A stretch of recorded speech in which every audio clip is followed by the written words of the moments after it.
بسم اللہ الرحمن الرحیم الحمد للہ علی ما انعم وعلم من البیان ما لم نعلم۔ تمام تعریف اللہ تعالیٰ کے لیے اس بات پر کہ اس نے جو انعام فرمایا،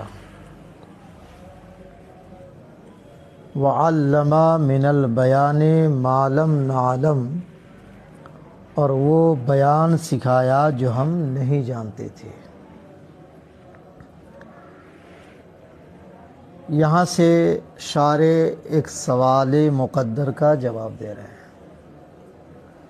سوال یہ ہے کہ جب یہ آیا علی ما انعم، تو ما تو کلمہ عامہ میں سے ہے، تو تمام تعریف اللہ تعالیٰ کے لیے ہے ان چیزوں کے بنیاد پر جو اس نے انعام کیا۔ تو ما عام ہے، تو جتنے انعامات ہیں سب اس میں آ گئے۔ جتنے انعامات ہیں، خواہ علم بیان والا انعام ہو کہ علم معانی والا انعام ہو کہ تفسیر کلام، جتنے بھی علوم و فنون یا اور دیگر انعامات ہیں سب اس میں شامل ہیں۔ تو سب جب اس میں شامل ہے تو الگ سے بیان کا ذکر کرنے کی کیا ضرورت تھی؟ اس میں تو سب آ گئے نا، بیان کو الگ سے کیوں ذکر کیا؟ سمجھ گئے؟ یہ ہے سوال۔ تو جواب میں ارشاد فرماتے ہیں کہ دوبارہ بیان کو الگ سے ذکر کرنے کی دو وجہ ہیں۔ پہلی وجہ یہ ہے کہ جو بھی مصنف ہوتا ہے اپنے خطبے میں کوئی ایسا لفظ لاتے ہیں وہ جس سے براعت استحلال کا حصول ہو جائے۔ سمجھ گئے؟ تو عام کے بعد یہ خاص کو مصنف لائے ہیں اسی براعت استحلال کے حصول کے لیے۔ سمجھ گئے؟ براعت استحلال کیا ہے؟ یعنی اپنے خطبے میں کوئی ایسا لفظ ذکر کرنا جس کے ذریعے آگے آنے والے مقصد کی طرف اشارہ ہو جائے، اس کو کہتے ہیں براعت استحلال۔ تو عام کے بعد خاص بیان کو ذکر کر کے یہ بتایا کہ آگے جو مقصد آ رہا ہے وہ مقصد میں ایک مقصد علم بیان بھی ہے۔ جس طرح معنی بیان کریں گے اسی طرح علم بیان بھی بیان کریں گے۔ تو لفظ بیان کے ذریعے براعت استحلال کا حصول ہو رہا ہے۔ سمجھ گئے؟ یعنی علم بیان کی طرف اشارہ کر رہے ہیں۔ تو ایک وجہ عام کے بعد خاص بیان کو ذکر کرنے کی براعت استحلال کا حصول۔ دوسری وجہ رعایت سجع ہے۔ کیا ہے؟ یعنی ایک طرح کے وزن آئے، جیسے ادھر آیا علی ما انعم تو ادھر آیا ما لم نعلم، سیم وزن ہے نا، آخر میں میم ساکن، اس سے پہلے زبر۔ سمجھ گئے؟ اس رعایت سجا کی وجہ سے پھر خاص کو ذکر کیا۔ سمجھ میں آ رہی ہے؟ ہاں، دیکھیے وعلم من عطف الخاص، یہ خاص کا عطف کرنا ہے علی العام، عام پر، حالانکہ عام کے ذکر میں خاص بھی شامل تھا۔ کیوں ایسا کیا؟ رعایتاً لبراعت الاستحلال، براعت استحلال کی رعایت کے لیے، تاکہ یہ حاصل ہو جائے۔ براعت استحلال کا مطلب سمجھ گئے نا؟ خطبے میں ایسا لفظ لانا جس سے آگے آنے والے مقصد کی طرف اشارہ ہو جائے۔ دوسری وجہ یہ ہے کہ عام کے بعد جب خاص لاتے ہیں تو اس کی اہمیت کا پتہ چلتا ہے۔ کیا پتہ چلتا ہے؟ جیسے قرآن مقدس میں آیا حافظوا علی الصلاوات والصلاۃ الوسطیٰ، نمازوں کی پابندی کرو۔ تو نمازوں میں یہ صلاۃ وسطیٰ تھی کہ نہیں تھی؟ تھی نا۔ پھر الگ سے صلاۃ وسطیٰ کا ذکر کیوں آیا؟ یہ بتانے کے لیے کہ دیگر نمازوں کے مقابل میں صلاۃ وسطیٰ کی اہمیت زیادہ ہے، اس کی فضیلت۔ تو عام کے بعد خاص کا ذکر قرآن پاک میں جو ہوا ہے اس خاص کی فضیلت کو بتانے کے لیے، تو ٹھیک اسی طرح ما انعم میں یہ سب داخل تھے، عام تھا وہ، اس عام کے بعد خاص بیان کا ذکر کر کے اس خاص جو بیان علم بیان ہے اس کی فضیلت پر آپ کو آگاہ کرنا ہے، اس کی فضیلت پر آگاہ کرنا ہے، اس لیے عام کے بعد خاص کا ذکر۔ وَتَنبِيهًا عَلَى فَضِيلَةِ نِعْمَةِ الْبَيَانِ، اور نعمت بیان کی فضیلت پر تنبیہ کرنے کے لیے۔ تو یہ دو وجہ ہوئی، ایک وجہ برات استعلال، دوسری وجہ علم بیان کی فضیلت پر تنبیہ کرنا، سمجھ گئے؟ ان دو وجوہات کی بنیاد پر عام کے بعد خاص کو لایا۔ من البیان، یہ من البیان جو ہے من بیانیہ ہے، کا بیان، یہ لفظ من البیان جو آیا ہے یہ بیان ہے ما لم نعلم میں ما کا، جو نہیں جانتے تھے، یہ تو مجمل ہے نا، کیا کیا نہیں جانتے تھے، سمجھ گئے؟ تو مجمل کا یہ من البیان بیان ہے، اجمال کے لیے بیان کی ضرورت ہے، نہیں تو بات سمجھ میں نہیں آئے گی۔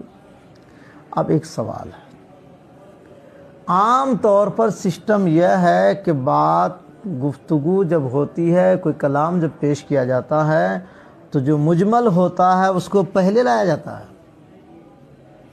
جو مجمل ہوتا ہے، اور پھر بیان بعد میں آتا ہے، بیان بعد میں آتا ہے، سمجھ گئے؟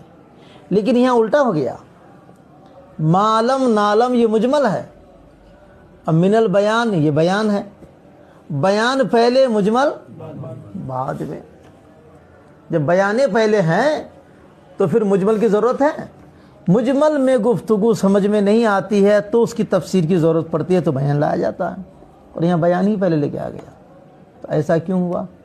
بیان تو بعد میں آتا ہے، یہاں پہلے کیسے آ گیا؟ تو جواب دہ ہے کہ ہاں بیان تو بعد ہی میں آتا ہے، لیکن یہاں لفظ میں خالی پہلے کر دیا گیا ہے رعایت سجا کے لیے۔ اگر یوں کہتا وَعَلَّمَ مَا لَمْ نَعْلَمْ مِنَ الْبَيَانِ، اگر یہ عبارت کر دیتا تو ادھر جو علامہ انعم میم ساکن اس سے پہلے زبر ہے، اس وزن پر اختتام نہیں ہو پاتا، سمجھ گئے؟ تو رعایت سجا نہیں ہو پاتی، تو سجا کی رعایت کے لیے بیان کو پہلے لا دیا اور مجمل کو بعد میں، حالانکہ مجمل کو پہلے ہونا چاہیے تھا، سمجھ گئے؟ تو یہاں جو الٹا کیا گیا ہے یہ صرف رعایت سجا کے لیے۔ قدم، بیان کو مقدم کر دیا، کیوں؟ رعایتاً للسجا، رعایت سجا کے لیے۔ آ گیا سمجھ میں؟ تو بیان سکھایا، بیان کہتے کس کو ہیں؟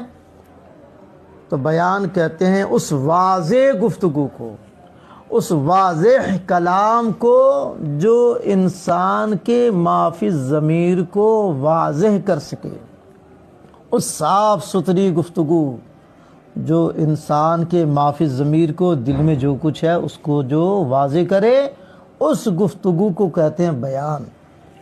اور اگر گفتگو ایسی ہو رہی ہے کہ ما فی الضمیر کا پتہ ہی نہیں چل رہا کہ کہنا کیا چاہ رہا ہے یہ، تو وہ گفتگو بیان نہیں کہلائے گی۔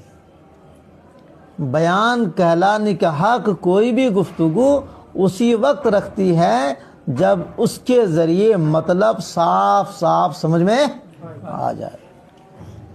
دو دو چار سمجھ میں آتا ہے نا، جس طرح دو دو چار سمجھنے میں کسی کو دقت، اسی طرح جس گفتگو سے بات مکمل واضح ہو جائے، مراد مکمل واضح ہو جائے، اس کو بیان کرتے ہیں، سمجھ گیا؟ تو کہہ رہا ہے والبیان والمنطق الفصیح، منطق بمعنی منطق ہے یہاں، بیان وہ صاف گفتگو ہے، المعرب عما فی الضمیر، جو ظاہر واضح کرنے والی ہو اس کو جو ضمیر کے اندر ہے، جو دل میں ہے۔ والصلاة علی سیدنا محمد خیر من نطق بالصواب، اور درود کاملہ نازل ہو ہمارے سردار محمد صلی اللہ تعالی علیہ وسلم پر جو بہتر ہیں درست بولنے والوں میں سے، درست بولنے والوں میں سے سب سے بہتر، وَأَفْضَلِ مَنْ أُوتِيَ الْحِكْمَةَ، اور جنہیں حکمت عطا ہوئی ہے ان میں سب سے افضل ہے۔ مراد نبی اکرم صلی اللہ تعالی علیہ وسلم۔ حکمت سے کیا مراد ہے؟ تو فرمایا علم شریعت۔ کیا مراد ہے؟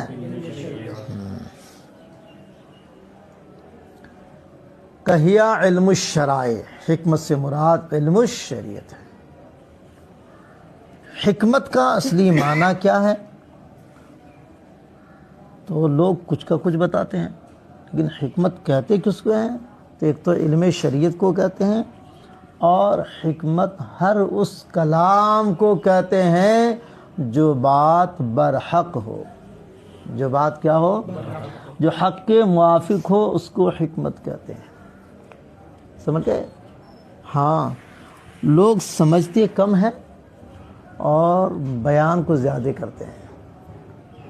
کہتے ہیں ادعو الی سبیل ربک بالحکمت والموعظۃ الحسنہ، حکمت سے بات کرو۔ تو حکمت کا کیا مطلب ہے؟ مطلب ساری باتیں مت بولو، تھوڑا مسئلہ کچھ بگڑ سکتا ہے، یہاں دوسرے لوگ ہیں، ارے تو یہی حکمت ہے، حق کو چھپاؤ۔ حق چھپانے کو حکمت کہتے ہیں، سمجھ گئے؟ تو حکمت کا معنی یہ بیان کرنے لگے ہیں۔ ارے وہ ایسی تقریریں کرتا ہے، جبکہ اللہ کہتا ہے حکمت سے باتیں کرو۔ حکمت کا مطلب کیا ہے؟ حکمت کا مطلب سن، وَكُلُّ كَلَامٍ وَافَقَ الْحَقَّ، ہر وہ کلام جو حق کے موافق ہو وہ حکمت ہے۔ کیا ہے؟ ہاں، مصلحت الگ چیز ہے۔ مصلحت کا مطلب موقع محل کو سمجھنا، موقع محل کو، ہاں۔ حکمت حق گوئی ہی کا نام ہے۔ حکمت کیا ہے؟ ہاں، یعنی حق گوئی اور اچھی گفتگو کے ذریعے لوگوں کو تم اللہ کی طرف بلاؤ۔ سمجھ میں آئی؟ بہرحال حکمت کے یہ دونوں معنی آتے ہیں، یہ دونوں مرادیں ہو سکتی ہے، علم شریعت اور کلام، وہ کلام جو حق کے موافق ہو۔ اب ایک سوال ہے اور اس کا جواب ہے۔ سوال یہ ہے من اوتی الحکمہ، جنہیں حکمت دی گئی، حکمت دینے والا کون؟ حکمت دینے والے کا ذکر یہاں کیوں نہیں ہوا؟ سمجھ گئے؟ وہ ذکر کر دینا چاہیے تھا۔ تو شارح فرماتے ہیں کہ چونکہ مصنف کے نزدیک حکمت دینے والا متعین ہے، اور وہ سمجھ رہے ہیں کہ ہر مسلمان کے نزدیک حکمت عطا کرنے والا متعین ہے، اور وہ کون ہے؟ اللہ تعالیٰ۔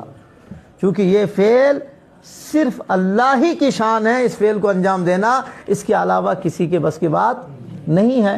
تو جب فاعل کا متعین ہونا سب کو معلوم ہے تو یہاں فاعل کو ذکر کرنے کی ضرورت نہیں ہے۔ سمجھ گئے؟ اس لیے یہاں فاعل کو ذکر نہیں کیے، چونکہ فاعل آلریڈی متعین ہے۔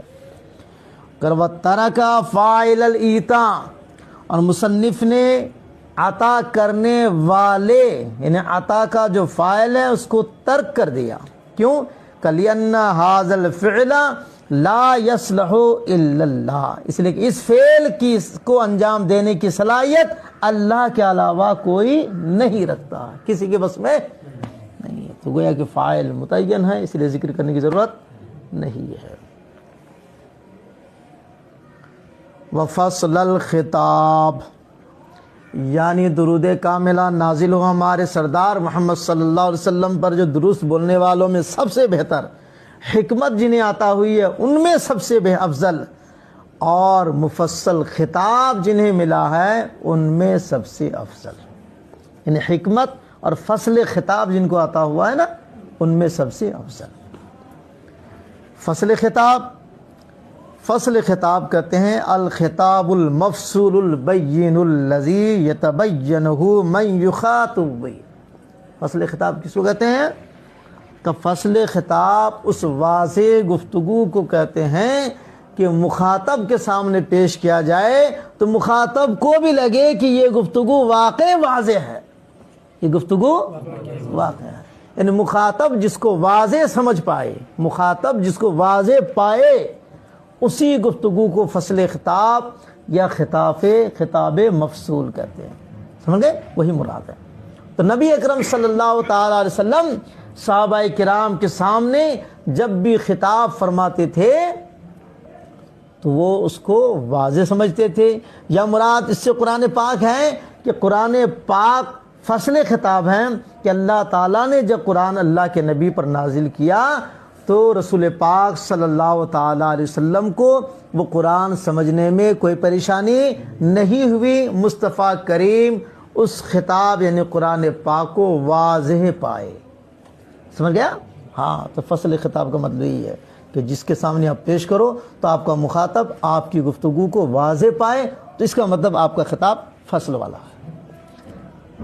الخطاب المفصول، مفصول خطاب یعنی البین الذی، ایسا واضح کہ یتبینہ ما یخاطب بہ، جس کو واضح پاتا ہے وہ جس کو خطاب کیا جاتا ہے، ولا یلتبس علیہ، اس پر التباس نہیں ہوتا ہے۔ سمجھ گئے؟ تو ہم تو یہ نہیں سمجھ پاتے ہیں آیات مقطعات کا کیا معنی، نبی اکرم صلی اللہ علیہ وسلم سب سمجھ رہے تھے۔ سمجھ گئے؟ کسی آیت کے سمجھنے میں آپ کو التباس نہیں تھا، یہ فصل خطاب آپ کو عطا ہوا۔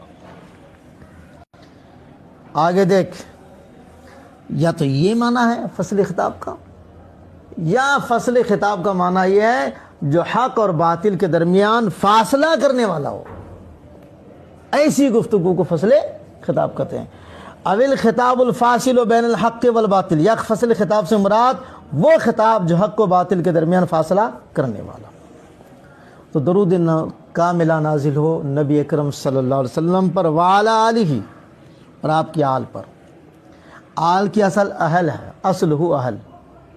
اہل کیسے ہیں؟ کہ اس لیے کہ جب اس کی تصغیر لاتے ہیں تو اہل آتی ہے، تصغیر کیا آتی ہے؟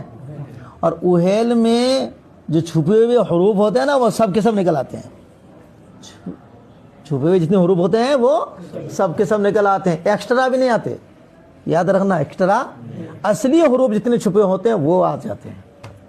تو آل کی جب تصغیر لاتے ہیں تو اہل آ رہی ہے، یہ ہا کہاں سے آ گئی؟ چونکہ تصغیر میں حروف اصلی آتے ہیں، تو تصغیر میں ہا ہے، اس کا مطلب ہا اصل میں ہے، تو اصل میں اہل رہا ہوگا، تبھی تو تصغیر اہل آ رہی ہے۔ تو اہل تصغیر آنا یہ دلیل ہے آل کے اصل میں اہل ہونے کی۔ سمجھ میں آ رہا؟ ہاں، کراصل ہو اہل بے دلیل اہل۔ آل کا استعمال کہاں ہوتا ہے؟ تو کہہ رہے آل کا استعمال شریف اور عالی شان لوگوں میں ہوتا ہے، خواہ وہ شرافت، علو شان دینی اعتبار سے ہو یا دنیاوی اعتبار سے، ہے نا۔ بہرحال اگر شان ان کی بڑی ہے کسی بھی اعتبار سے ہو تو ان کے لیے آل کا لفظ استعمال ہو، تو بولتے ہیں آل سعود، ہے تو نہایت گھٹیا دینی اعتبار سے یہ، لیکن بولتے ہیں آل سعود۔ کا خصہ استعمالہ فی الاشراف و اول الخطر، اس کا استعمال خاص ہو گیا ہے شریفوں میں اور شان والے لوگوں میں۔ الاطہار، یہ آل کی صفت الاطہار یعنی پاک آل۔ گویا شارع مصنف بتا رہے ہیں کہ نبی اکرم صلی اللہ تعالی علیہ وسلم کی آل کو پاک اور صاف سمجھیے۔ آل کا اطلاق کن پر ہوگا؟ یہاں تو آل نبی مراد ہے نا، تو اس سلسلے میں اختلاف ہے۔ بعض لوگ کہتے ہیں آل سے مراد ازواج مطہرات ہیں خالی، اور بعض لوگ کہتے ہیں آل سے مراد رسول اکرم صلی اللہ تعالی علیہ وسلم کی اولاد و امجاد ہیں۔ سمجھ گئے؟ اور آل کے پوری امت بھی آل میں شامل ہوتی ہے. جتنے پرہیزگار امت ہے وہ سب کے سب آل میں